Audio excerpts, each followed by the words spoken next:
안녕하세요. 저는 올해 40을 조금 넘긴 아줌마입니다. 어렸을 때에도 집이 어렵지 않아 하고 싶은 것, 가지고 싶은 것 언제나 손에 넣고 아쉬움이란 감정이 뭔지 모르고 컸습니다. 부모님이 어렵게 낳은 외동딸인지라 사랑도 독차지했었고요. 어디를 나가도 어렸을 때부터 사랑을 많이 받고 자란 티가 난다면서 사람들이 부러워하고는 했습니다. 솔직히 말씀드리자면 저는 초중고를 한 번도 두 발로 걸어서 등하교를 해본 적이 없어요. 날이 어떻든 간에 부모님이 매번 차로 직접 데려다 주고 데리고 와 주셨죠. 그러다 보니 남을 배려하는 법이나 생각하는 법을 많이 배우진 못했던 것 같습니다. 제 잘못에는 늘 관대했고요. 그래서 사회생활을 시작했을 때 단체 생활이 너무 힘들어서 짧게 근무하고 퇴사하는 행동을 많이 반복했어요. 다른 사람들에게 억지로 맞춰서 한 달 급여를 꾸역꾸역 받아내는 건 지옥을 견디는 것과 같았거든요. 부모님도 나이가 있으셔서 귀농을 하셨지만 그래도 돈이 없는 건 여전히 아니셨기 때문에 그냥 용돈 쓸 정도의 아르바이트만 하고 살면 안 되냐? 그 정도도 안 하고 살아도 된다고 하지 않았냐? 고생하는 거 보려니 마음이 아프다고 하시면서 제가 일을 하지 않을 것을 권유하기도 하셨어요. 그래도 전 시골에서 사는 건 마음에 들지 않았기 때문에 어렸을 때 글 쓰는 걸 좀 좋아했어서 그쪽으로 프리랜서 일을 시작하였습니다. 사귀던 남자친구도 있었고 꽤 진지한 만남을 가진 사람들도 있었지만 다들 3년을 넘기기란 쉽지 않더라고요. 30이 넘어서 이렇다 하는 남자친구를 데리고 오지 않으니 부모님은 둘이 가고 나면 외로워서 어떡하냐며 눈물을 훔치기 시작하셨습니다. 때마다 안부 전화를 걸어서 좋은 사람 못 만났냐고 물어보시니 늘 부족함 없이 키워주셔서 감사했던 부모님이지만 어느 순간부터는 숨이 턱턱 막히더군요. 그래서 집도 안 찾아가고 일부러 바쁜 척 전화를 피하기도 했습니다. 그런데 새벽에 전화가 오는 게 아니겠어요? 덜컥 겁이 나서 전화를 받으니 아버지가 쓰러지셨다는 겁니다. 그래서 헐레벌떡 시골로 내려갔고 병원을 다니면서 치료받아야 되는 심각한 병은 아니지만 어차피 9to6로 다녀야 하는 직장이 있는 건 아니니까 다 나을 때까지만 집에 같이 있어주면 안 되겠냐고 하시더라고요. 마침 저는 도시에서의 생활이 지치기도 했고 프리랜서로 작업하던 일을 마감하던 때이기도 하고 공백기가 마침 있었기 때문에 알았다고 했습니다. 아침, 점심, 저녁으로 부모님과 함께 식사를 하고 조용한 때에 엄마와 함께 산책을 다니기도 하고 아빠와 같이 병원도 다녀오는 등 여유로운 한때를 보내고 있었습니다. 그러다 하루는 엄마와 산책을 하고 돌아오는 길 젊은 남자 한 명을 마주치게 되었어요. 이렇게 젊은 남자를 만난 건 시골에서 처음이라 신기해서 저 남자는 누구냐고 엄마에게 물어보니 그 동네 분홍의 아들이라고 하더군요. 늘 오고 가면서 보았던 3층 집에 마당이 예쁘고 대문이 고풍스럽던 집의 아들이라고 했어요. 그 집에 아들이 한 명 있는데 집에 돈이 많고 하다 보니 다 사람 부리면서 살고 아들도 굳이 일하지 않아도 되니 가업을 잇는다는 이유로 집에서 놀고 있는 것 같다 하더라고요.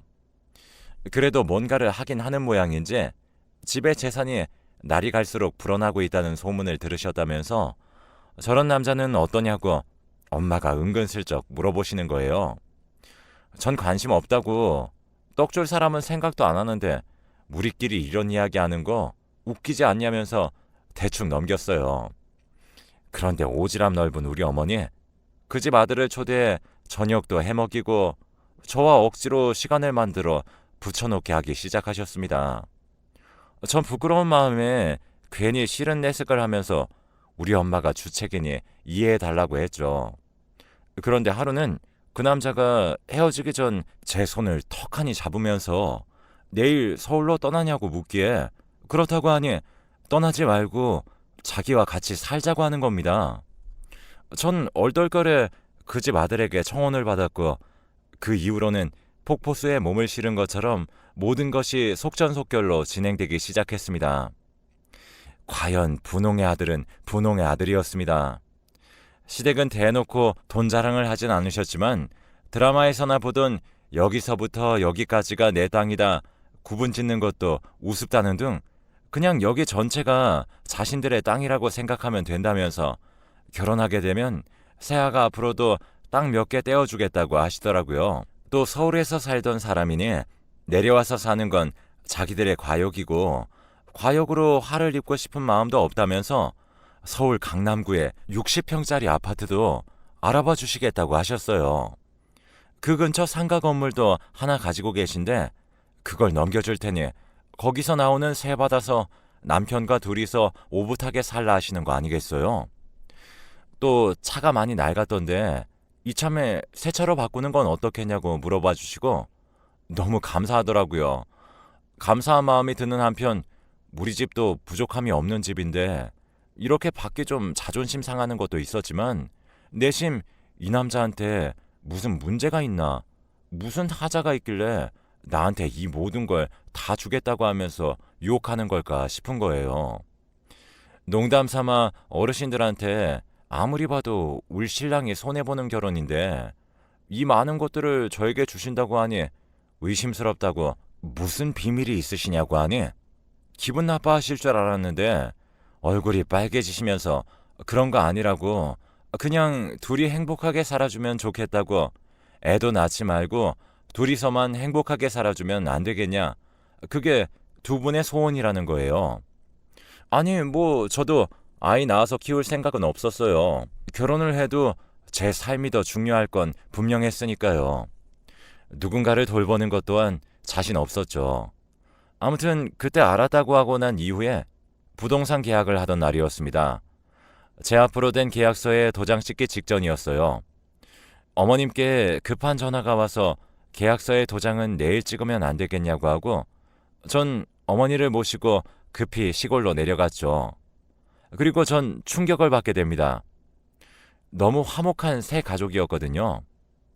늘 자신 앞에 있는 반찬을 남의 입에 떠먹여주기 바쁘고 예쁜 풍경을 보면 혼자 보기 아까워 서로에게 보여주고 싶어하고 좋은 음식을 먹게 되면 집에 있는 식구들과 함께 먹고 싶다는 등 틈이 날 때마다 가족여행을 다니면서 가족애를 과시하셨기 때문에 전 이 화목한 가정에서 자란 남자라면 나를 얼마나 사랑해줄지 또 우리 둘만의 가정은 얼마나 화목할지 기대가 되었고 어느 정도 보장이 되었다 생각했기 때문에 결혼을 결심한 부분도 있었거든요. 그런데 새 가족이 아니었습니다. 창고방이라고 하던 곳에는 남편의 동생이 있더군요. 남편의 동생은 평범하진 않았습니다. 지능이 조금 떨어지는 정도였는데 그렇다고 사회생활을 못할 정도는 아니었어요. 하지만 사람들에게 내보이기 부끄러운 마음에 죄인 줄 알면서 새 가족인 것 마냥 살아왔다고 하시는데 어이가 없었습니다. 거짓말이 길면 들키는 법이라는 등 이제 두 사람만 행복하게 살고 싶다는 등 온갖 변명을 하시면서 사실은 우리가 네 앞으로 모든 재산을 돌려줄 테니 자기들 아들을 데리고 가서 살라는 거예요. 어머니, 애도 없이 둘이서만 행복하게 살라 하시지 않았냐 하니 아버님이 대뜸 너희 사이에 애가 있음 이 녀석 받아주겠냐고 그게 다 그런 뜻이라고 하시는 게 아니겠어요. 당황스러워 집에 가서 말을 하니 저희 부모님 하시는 말이 일단 다 알았다고 받아내라고 하는 겁니다. 같이 살겠다고 하고 실제로도 몇 달은 같이 살라고 하셨어요. 시동생은 아름답게 끊어낼 수 있는 방법이 있지 않냐고 하시면서요. 바로 결혼이죠. 자신들이 무슨 수를 써서라도 시동생 결혼시켜줄 테니까 일단 순종하라 하시길래 부모님 말이 아주 허황된 건 아니다 싶은 거예요. 시댁 재산도 만만치 않았지만 또 평범한 다른 사람들에 비해 크게 차이가 나지 않으니 무리는 아니다 싶었거든요. 그래서 전 결혼을 접을까도 생각했지만 결혼했다 돌아온다 할 때도 저에게 떨어지는 것들이 이루어 말로 다 표현할 수 없을 정도였고 또 그렇다고 남편이 후진 것도 아니었거든요. 자상하고 얼굴도 준수했기 때문에 어디 내놓았을 때 부끄럽지 않았거든요. 결혼을 한 이후 신혼여행에서 돌아오자마자 시댁에선 시동생을 바로 데려다 주더라고요. 서울집에서 그렇게 셋이서 불편한 동거를 하게 되었습니다. 시동생도 시동생대로 불편한 게 눈에 보여서 미안한 마음이 들었어요. 하지만 전 그걸 빌미로 도련님도 연애도 해보고 사회생활 해보고 싶지 않냐고 꼬시면서 엄마가 알아봐준 여성분들과 선자리를 주선하기 시작했죠. 처음에는 남편도 제가 무슨 연애야 하면서 회의적인 모습을 보였지만 시동생의 의지가 강했습니다. 그동안 지내왔던 삶이 너무 답답하고 무료했고 자신도 남들만큼은 아니더라도 남들이 다 해보는 건 한 번씩은 해보고 죽어야 하지 않겠냐면서 눈물을 글썽이더군요. 그 후로 30번의 맞선이 있었습니다. 시동생이 생각보다 눈이 너무 높은 거예요. 나이도 자신보다 어려야 하고 얼굴도 예뻐야 하고 학벌도 받고 성격에 그 집의 배경까지 꼼꼼하게 따지더군요. 저에게 따로 전화가 와서 눈을 조금 낮추셔야 하는 거 아니냐. 이제 우리가 주선해 줄 수 있는 사람도 몇 명 남지도 않았다. 이렇게 깐깐한 분은 처음 본다며 저에게 하소연을 하더군요. 솔직히 제 목적까지도 주제를 알아라 라는 말이 나올 뻔했지만 꾹 참아냈습니다. 조금만 더 신경을 써주셨으면 좋겠다. 늘 고생해 주시는 거 안다고 뒤로 선물을 더 해드리면서 어르고 달랬습니다. 그러던 중 시동생이 드디어 자신의 운명의 짝을 만났다며 신나서 들어오는 거 아니겠어요? 자신의 꿈에서나 그리던 이상형이 자신 앞에 나타났다면서 그녀가 준비만 되면 바로 결혼을 할 것이라고 하는 겁니다. 시동생이 2번의 만남을 따로 가진 후 저희에게 소개시켜 주겠다고 하더군요. 너무 늦은 것 아니냐? 이러면 여자 쪽에서 부담을 느낄 수도 있다고 하니 어차피 결혼을 목표로 만난 사이이기 때문에 여자 쪽에서 오히려 먼저 제안했다고 하는 거예요. 그래서 저녁 식사 자리를 가지게 되었고 저녁 식사 자리에서 만난 여성분은 시동생의 말처럼 정말 누군가의 꿈속에서나 그려봤을 법한 분이었어요. 동그랗고 큰 눈에 짙은 쌍꺼풀과 긴 생머리에 살짝 웨이브진 것과 갈색빛이 도는 머리 색깔과 눈동자 색깔이 묘했고 입술은 짙은 색을 바르지 않았음에도 생기가 돌며 여자가 봐도 반하겠더라고요. 나이는 저희보다 한참 어렸습니다.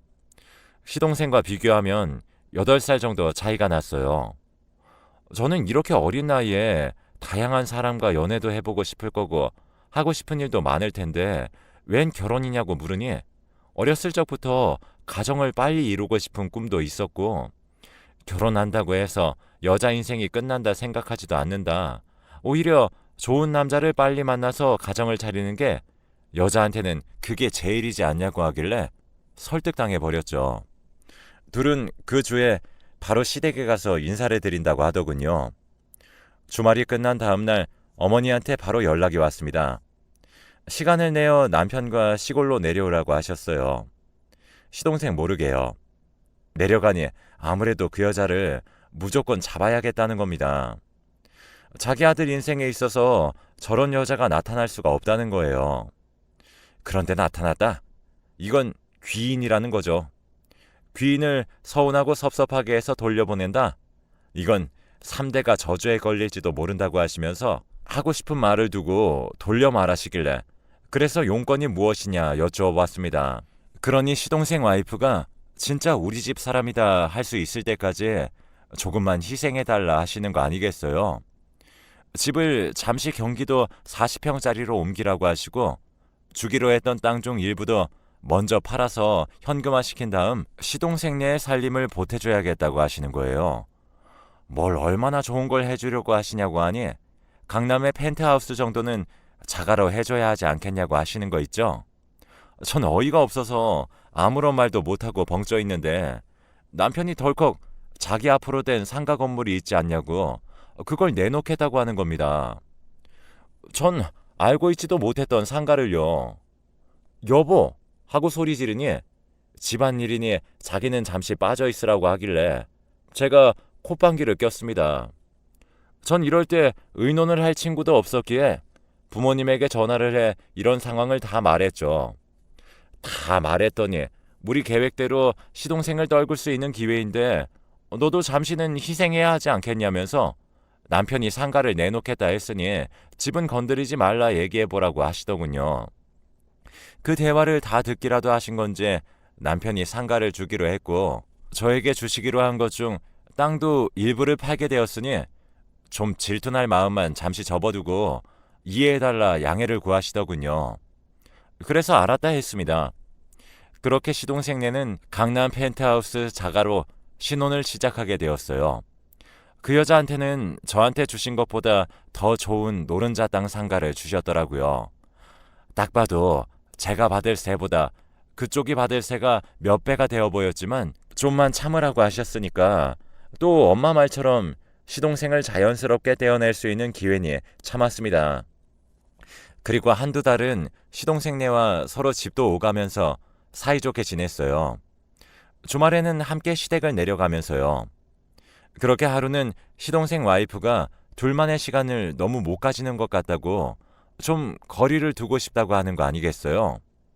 워낙 나이도 어리니 아직 철이 없고 자기들밖에 중요한 게 없을 시기다 인정해 주기로 했습니다. 근데 그 말이 연을 끊고 살겠다는 거였나 싶을 정도로 연락이 되지 않았어요. 집을 찾아가도 도통 답이 없더라고요. 안에 사람이 있는 건지 없는 건지 이사를 간 건지 어쩐 건지 아무런 반응이 없었습니다. 시부모님도 너무 연락이 안 되니 두 사람을 실종 신고를 해야 하는 것 아니겠냐고 저희에게 말하실 정도였으니까요. 하지만 시동생 와이프네 친정에서는 둘이 알콩달콩 지내느라 바쁜 건데 이런 식으로 또 연락하시면 애들이 엇나갈 수도 있다고 시간을 두고 지켜봐 주시면 안 되겠냐고 하는 거예요. 신혼생활을 즐기겠다 어렵게 꺼낸 말이었는데 왜 지켜봐 주지를 못하냐면서요. 그렇게 1년여 정도의 시간이 흘렀습니다. 이 정도면 둘이 해외로 사랑의 도피를 떠난 게 아닌가 싶더라고요. 그런데 그쯤 밤 늦은 시간에 남편 휴대전화로 모르는 번호로 전화가 걸려오기 시작했어요. 받으면 아무런 말도 하지 않고 뚝 끊더군요. 도저히 무시할 수 있는 정도가 아니라 경찰에 신고를 해야겠다 마음먹은 날이었어요. 저희 집으로 빚쟁이들이 쳐들어왔습니다. 당신들 누구시냐고 하니 저희 시동생 이름을 대면서 걔 알지 않냐고 하길래 우리 가족이라고 하니 시동생이 진 사채빚이 50억이라고 하는 거예요. 저희 부부가 깜짝 놀라서 그게 무슨 말이냐고 하니 설명은 자기들이 해줄 이유도 없고 필요도 없으니 돈 준비해 놓으라는 말만 하고 사라졌습니다. 저희는 그 길로 시동생 집을 찾아가 미친 듯이 행패를 부렸습니다. 경비실에서 사람이 쫓아 나오고 경찰까지 왔더군요. 시동생을 찾으니 무슨 소리냐며 이 집은 1년 전에 사자마자 판 집 아니냐고 하는 거예요. 시댁에 연락을 하니 자기들 집에도 포악하게 생긴 사람들이 찾아와 30억을 내놓으라고 했다길래 일이 이상하게 된 것 같다. 얼른 실종 신고하시고 시동생을 찾아봐야겠다 했습니다. 가만 생각해보니 어쩌면 매일 밤 전화를 걸어 아무런 말도 하지 않고 전화를 끊는 사람이 시동생일 것 같다는 느낌이 들었습니다. 그래서 그날 밤 남편과 둘이 핸드폰을 사이에 두고 또 전화가 오길 기다렸고 시간이 되자 전화가 걸려왔습니다. 받자마자 너 영우지? 영우야, 너 지금 어디니? 하면서 남편이 감정에 받쳐 울기 시작했습니다. 그러자 반대편에서도 엉엉 울더군요. 형, 나 영우 맞아. 하기에 지금 어디인지 말해라. 데리러 가겠다고 해서 새벽에 잠옷바람으로 시동생을 찾아 떠났습니다. 시동생이 있던 곳은 시댁에서 딱 반대편이었고 아주 외진 곳에 위치한 요양병원이었습니다. 그곳에서는 전화를 쓰는 것도 자유롭지 않았는데 자신이 너무 힘들어하니 이 정도는 봐주기 시작했다 하더라고요.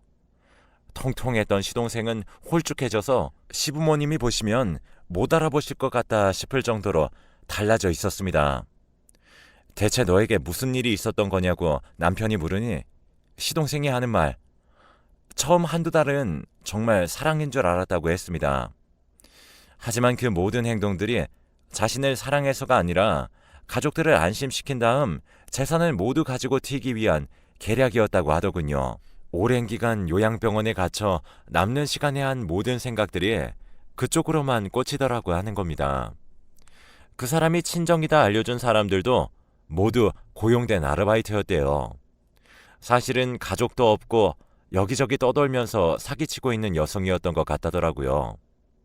학벌 같은 것도 모두 위조된 거짓이었고요. 어디로 사라진 것도 모르냐고 하니 자기가 어느새 정신을 차리고 보니 요양병원에 갇혀 있어서 아무것도 모르겠다고만 했습니다. 저희는 그날 셋이서 부둥켜 안고 울었습니다. 전 죄스럽더라고요. 시동생이 날 귀찮게 하면 얼마나 귀찮게 했으며 받은 게 아무것도 없이 꽁으로 봉사를 강요당한 것도 아닌데 괜히 내 욕심에 몹쓸 짓 당하게 만든 것 같아 마음이 찢어지는 것 같았습니다. 시부모님은 시부모님대로 자신들 욕심이 지나쳐서 과분한 것을 탐내다 아들을 이 꼴을 만들었다면서 무릎 꿇고 시동생에게 빌었고 시동생 또한 자신 때문에 당하지 않아도 될 고통에 우리 집에 찾아온 것 같아 죄스럽다고 울었습니다. 당장 앞에 떨어진 사채빚은 가지고 있는 모든 땅과 건물을 팔아서 갚아내었고 현재는 그 여자를 찾고 있는 중입니다. 친구라고 소개해줬던 사람들도 결혼식에 왔던 이들까지 모두가 고용된 아르바이트였기 때문에 그녀를 찾기에 여간 쉽지 않더군요. 저희 가족을 풍비박산 내고 아픈 상처를 준 그 여자를 꼭 찾을 수 있도록 모두 기도해 주세요. 부탁드립니다.